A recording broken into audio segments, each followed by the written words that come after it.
Olá, irmãos, tudo bem? Estamos aqui para mais um estudo que nós estamos realizando.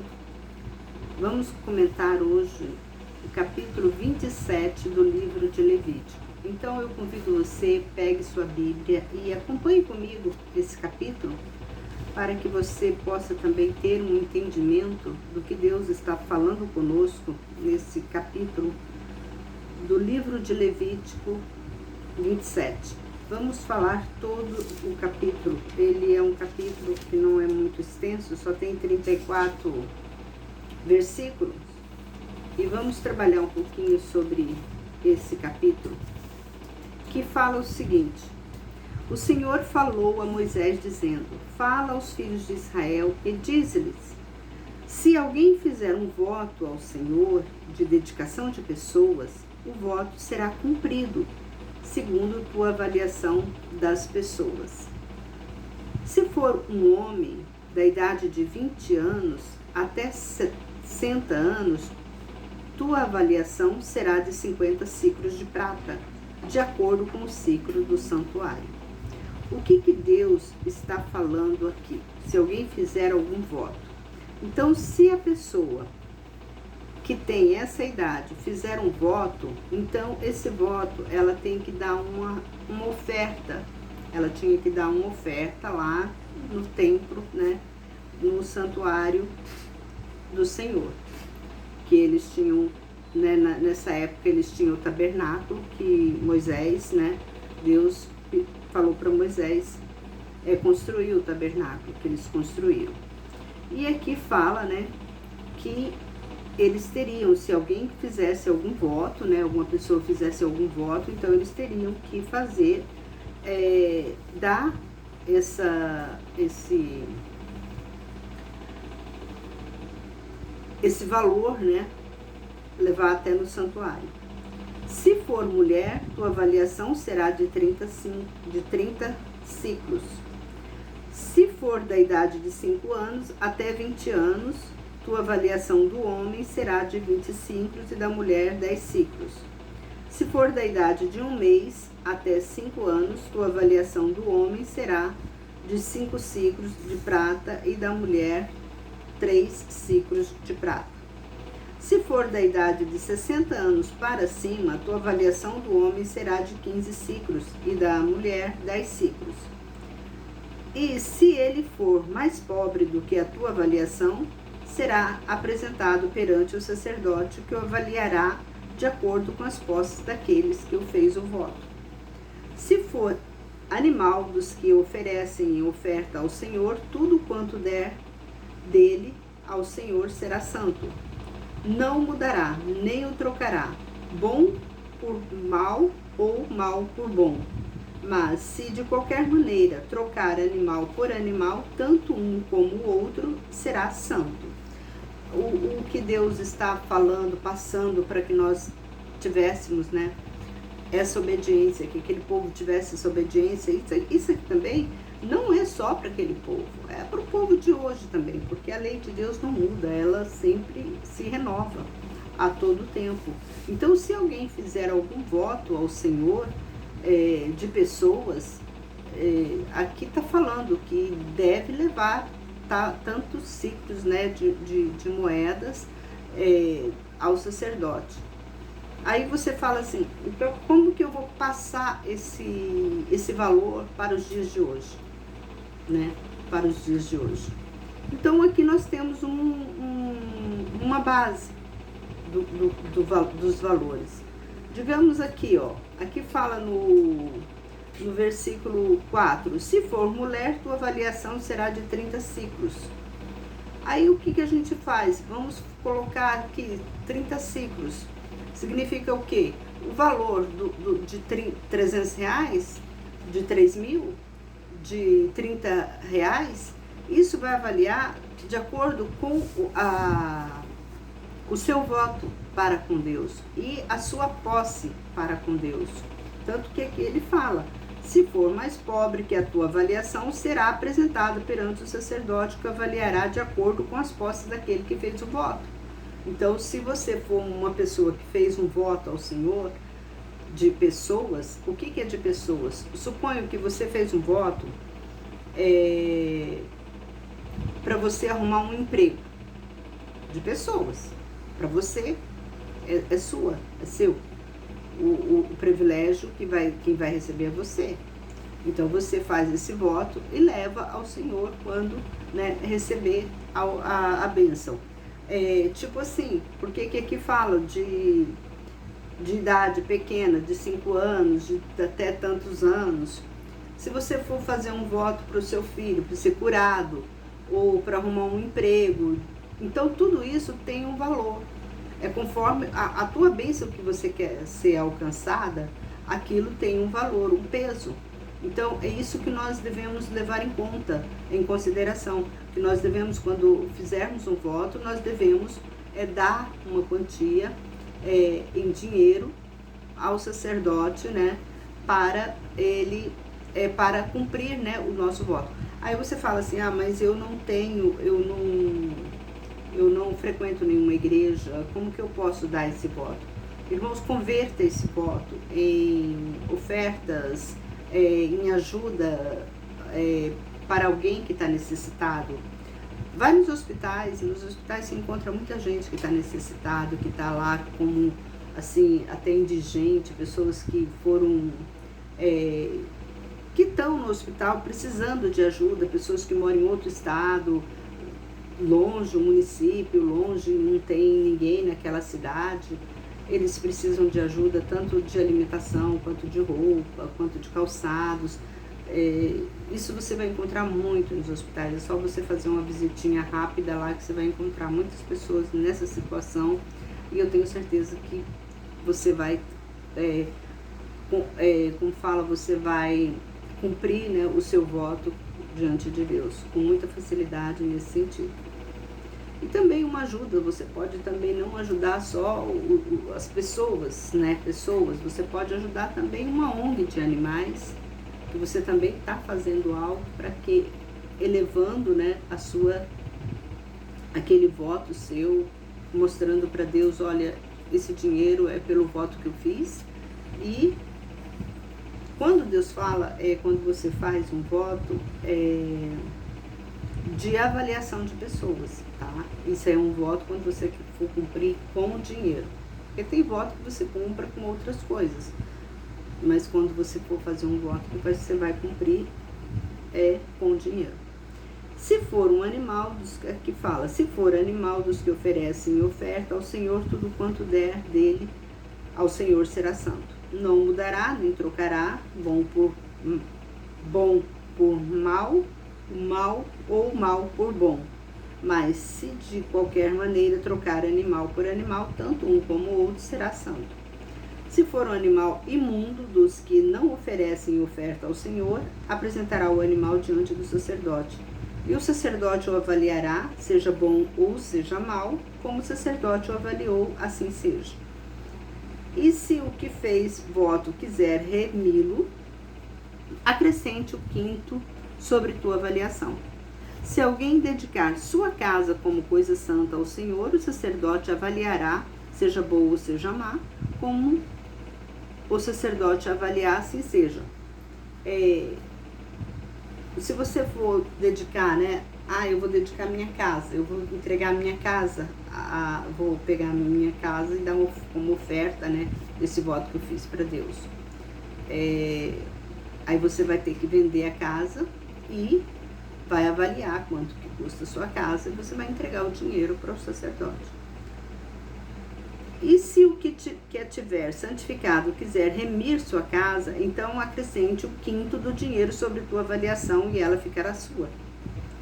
Se alguém dedicar uma parte do campo de sua possessão ao Senhor, então a tua avaliação será de acordo com sua sementeira. Um terreno que leva um homer de semente de cevada será avaliado em 50 ciclos de prata. Se ele dedicar seu campo a partir do ano jubileu, ficará de acordo com a tua avaliação.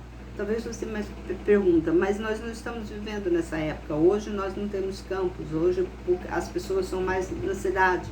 Sim, só que nós temos que lembrar que quando foi feita essa lei, essa lei, o povo estava, ele estava entrando na cidade prometida. Então todos lá tinham um pedacinho de terra, eles plantavam e colhiam, e ali eles vendiam entre eles a colheita e trocavam, vendiam, né, para outros também países. E como hoje mesmo, né? Hoje mesmo tem muita gente agricultor que trabalham na terra. Então aqui Deus está falando mais com esse povo, mas nós que estamos vivendo na cidade, nós temos condições de também cumprir nesse quesito de dar em dinheiro. Mas se ele dedicar seu campo depois do ano jubileu, o sacerdote calculará seu dinheiro de acordo com os anos que restam até o ano jubileu, e a tua avaliação será feita assim. E se o que dedicou o campo quiser resgatá-lo, acrescente o quinto do dinheiro de sua avaliação e seu campo ficará assegurado. Mas se ele não quiser remir, e se houver vendido o campo a outrem, não poderá ser remido, ele não será resgatado. E este campo, quando sair livre do ano jubileu, será santo ao Senhor, como campo consagrado, a possessão dele será do sacerdote. Então, naquele tempo, era até assim, a pessoa quando comprava um determinado campo, aquele campo, ele tinha um prazo para aquela pessoa trabalhar naquele campo, e depois eu tinha que devolver. Se um campo fosse, né, se aquele campo tivesse sido, né, dedicado a Deus, e a pessoa vendeu, então o sacerdote já ia falar para aquela pessoa, ó, você vai ficar assim tanto tempo com esse campo, que é 6 anos, no 7º ano ele tinha que devolver, e passava, aquele campo era um campo santo, redimido ao Senhor. Então, voltando, né, para nossa lei hoje, nossa lei tem uma cláusula, né, de remissão de propriedade. Se você vende uma casa e você tem um tempo, no nosso tempo hoje eu acho que é 2 anos que você tem esse prazo para você redimir a casa. Se você não redimir, eles vendem para outra pessoa. Mas vamos lá. Se alguém dedicar ao Senhor um campo que tiver comprado e que não for parte do campo de sua possessão, o sacerdote lhe calculará o valor da tua avaliação até o ano do jubileu, e no mesmo dia dará a tua avaliação como coisa santa ao Senhor. No ano do jubileu, o campo voltará àquele a quem tiver sido comprado, e quem pertencer à possessão do campo. Toda sua avaliação será feita de acordo com o ciclo do santuário, e o ciclo será de 20 geiras. Somente o primogênito de um animal que pertence ao Senhor, ninguém o dedique, seja bois ou gado miúdo, pertence ao Senhor. Se é animal imundo, ele deve ser remido de acordo com a tua avaliação, e se acrescente a este o quinto, e se não for remido, será vendido de acordo com a tua avaliação. Mas nenhuma coisa consagrada ao Senhor por alguém, daquilo que lhe pertence, seja homem ou animal, o campo de sua possessão não pode ser vendido nem resgatado. Tudo assim consagrado é santíssimo ao Senhor. Toda coisa consagrada que for consagrada do homem não pode ser resgatada, certamente morrerá. Todas as dízimas do campo, da semente do campo, do fruto das árvores, pertencem ao Senhor. São santas ao Senhor. Mas se alguém resgatar alguma coisa de suas dízimas, acrescente seu quinto sobre ela. E todas as dízimas do gado e do rebanho, e tudo o que passar debaixo da vara, o dízimo será santo ao Senhor. Não se deve investigar entre bom e mal, nem se deve trocar.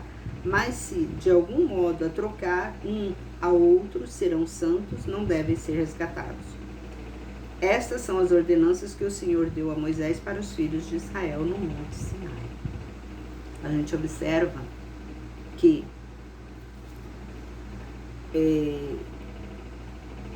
é normal, as pessoas acham normal, né? dizer assim, eu não vou dar dízimo esse mês,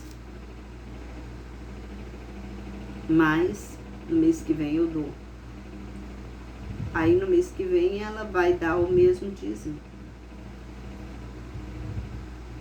que era para ela dar no mês passado. Ela vai dar naquele mês. Só que naquele mês ela não vai dar o quinto do dízimo. Ela dá só o dízimo daquele mês. Então nisso aí ela já pecou. Já fez coisas erradas diante dos olhos de Deus. E quando nós não obedecemos a palavra de Deus, vem o castigo, que nós acabamos de ler no capítulo 26. Deus, ele vai cobrar de você. De uma forma ou de outra, ele cobra de você e você vai ter que pagar. Vai pagar caro. Como assim? Talvez você me pergunte, mas como assim? Vai ser algo na sua casa que vai ser queimado, você não vai ser abençoado. Isso acontece. Por falta de conhecimento da palavra de Deus, nós pecamos, nós sofremos, tá? Nós sofremos por falta de conhecimento, por falta de obediência, tanto que ele mesmo disse, né? Obediência quero e não sacrifício. Aí somos castigados. Somos castigados. Quem disser para você que não é, que Deus não castiga ninguém, Deus castiga o desobediente. Para quê? Para que aprenda. Com aquele erro dele, ele vem aprender a consertar o seu erro. E aqui, nesse capítulo 27, Deus está mostrando claramente para nós que nós devemos dar oferta, dar dízimo, de acordo com aquilo que a gente recebe. Talvez você fala, mas eu não tenho igreja. Como que eu vou dar uma oferta para uma igreja? Como que eu vou dar uma oferta, ajudar alguém? Tem diversas maneiras que você pode ajudar.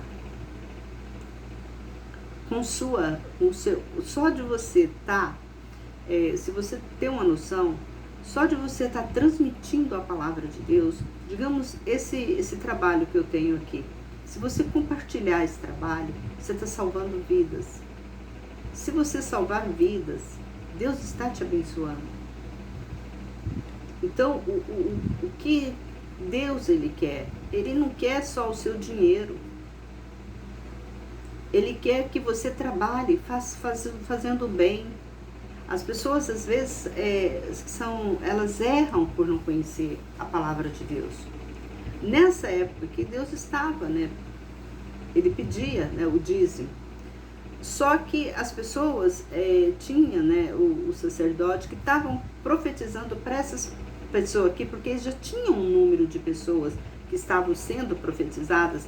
Quando eu falo profetizadas, estavam ensinando o caminho de Deus para o povo de Israel. Então, isso aqui eles já tinham alguém que estava ajudando eles.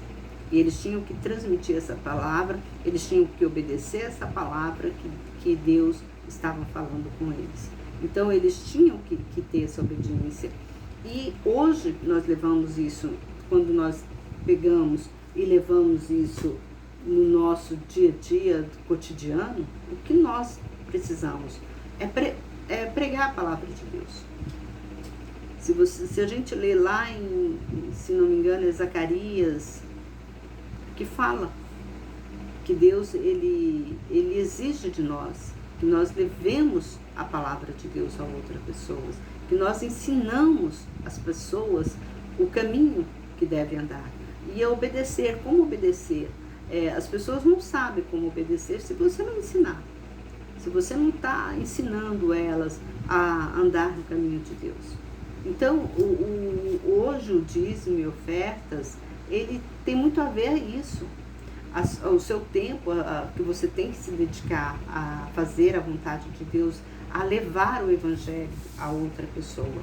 E talvez no seu Facebook, você posta tanta coisa, no seu WhatsApp, você posta tanta coisas que não tem nada a ver com ensinamento da palavra de Deus.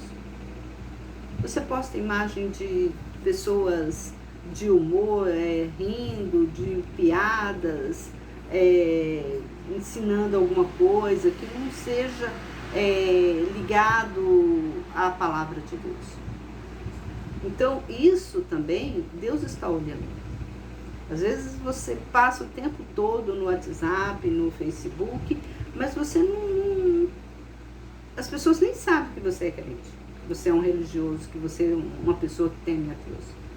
Tem pessoas que são cristãs, mas o WhatsApp dela, como fala, o Facebook, o Instagram delas, não dá nem para perceber que essa pessoa é uma pessoa religiosa. Não dá. Porque as coisas que ela posta não é coisas santas, não é uma coisa que eleva espiritualmente a outra pessoa. Então nós temos que nos dedicar. Tanto na sua vivência aqui na Terra, você tem que mostrar para o mundo que você é uma pessoa que anda no caminho de Deus, que você é uma pessoa santa. Tá entendendo? Deus, ele diz assim, que muitos são chamados, mas poucos escolhidos. E nós vemos realmente que tanta gente que está dentro de um templo evangélico, que se dizem cristão, que se dizem temer a Deus, mas não teme, não anda na presença de Deus. Você não vê a pessoa postar alguma mensagem evangélica, mas você não vê a pessoa fazer algum trabalho evangélico. Você só vê a pessoa postando coisas que não tem nada a ver. Então nós temos que ter muito cuidado. O seu dízimo é isso. Hoje, Deus, ele cobra de nós. É isso. Nossas ofertas e dízimo é isso. Nosso jejum. Talvez você fale assim, mas eu tenho que jejuar. Tem pessoas que jejumam. Eu não vou tomar água durante uma semana, eu não vou comer carne, eu vou fazer um jejum de Daniel. Ninguém sabe o jejum de Daniel. As pessoas não entendem o que é jejum de Daniel. As pessoas acham que o jejum de Daniel é que não comer carne, só comer frutas, só comer verduras. Mas ninguém entende por que Daniel fez aquele jejum, a situação que Daniel estava passando, por que ele fez aquele jejum. Daniel estava preso. Agora a pessoa está solta, está livre e quer falar que vou fazer um jejum de Daniel. Eu vejo muitas pessoas cristãs que se dizem cristãs que vêm com essa conversa, eu vou fazer o jejum de Daniel. Mas não entende nem o que é o jejum de Daniel. Acha que o jejum de Daniel é ficar sem comer carne, comer coisas gostosas. Ele estava naquela situação, ele jejuou daquela forma, porque ele estava preso. O jejum, quando você faz um jejum, você quer fazer um jejum mesmo, de verdade, dedique seu tempo, 2, 3 horas com evangelização. Fala, eu vou ficar de jejum. O que é jejum? Esquecer o mundo e abraçar o mundo espiritual, o mundo de Deus. É você evangelizar as pessoas. É você fazer caridade. É você fazer o bem. Esse que é o jejum que Deus, ele exige de nós. Não o jejum de alimento, que você está castigando quem? Só seu corpo. Você não está fazendo nada para Deus. Quando Deus pede o jejum, é para você abandonar o mundo. Pessoas ficam de jejum, mas nem orar ela ora. Elas perdem o tempo todo no WhatsApp, no YouTube, no Instagram. E fica, eu não como isso. Aí na hora do alimento, eu não estou comendo carne, eu não estou tomando refrigerante. Eu estou de jejum, não estou comendo isso. E acha que está fazendo uma coisa, né? Aí aquele jejum dela, ó, termina o jejum, não recebe nada. Por que não recebe nada? Porque não faz um jejum santo, um jejum digno. Porque nós temos que ter santidade. Porque tudo para Deus é santíssimo. É santíssimo. Você tem que entender isso. Tudo para Deus é santíssimo. Você vê que as ofertas que ele pedia eram as ofertas do animal, do melhor animal. Não era as primícias. As ofertas eram as primícias, não era o que sobrava. Tá entendendo? Então é isso que Deus quer de nós. Santificação. E nós temos que aprender a andar na presença de Deus, a fazer a vontade dele. Então eu deixo aqui esse capítulo 27, nós terminamos o livro de Levítico. Vamos passar para o livro de Números, que fala, né, sobre Moisés, fala sobre deveres, né, dos pastores, como que eles devem fazer. Então nós vamos conversar um pouquinho no livro de Números. Vai ser um livro também muito interessante, porque Deus está falando muito conosco nesse livro. E eu convido você para vir a fazer parte desse estudo. Se você ainda não é inscrito, se inscreva nesse canal. Para você estar acompanhando, né, esse estudo, que é um estudo maravilhoso, que é um estudo bem, assim, simplificado, tá? Estou falando numa linguagem que todos estão compreendendo, para que você possa, né, sair dessa criancice que você aprendeu, que você ainda está nela, achando que você está fazendo a coisa certa e não é o certo. E muitas das vezes a Bíblia mesmo fala que a gente peca por não conhecer as Escrituras. Então eu deixo aqui com você um convite. Volte, se inscreva nesse canal e siga, né, esse estudo. Eu já tenho os estudos gravados desde o primeiro livro de Gênesis, desde o capítulo 1 até aqui esse livro de Levítico. Vamos entrar no livro de Números, que você já aprende também, vai assistindo os outros vídeos para que você possa ter uma noção do que Deus está falando, o que Deus está requerendo de nós, tá bom? Um forte abraço e até o próximo vídeo, se Deus assim nos permitir.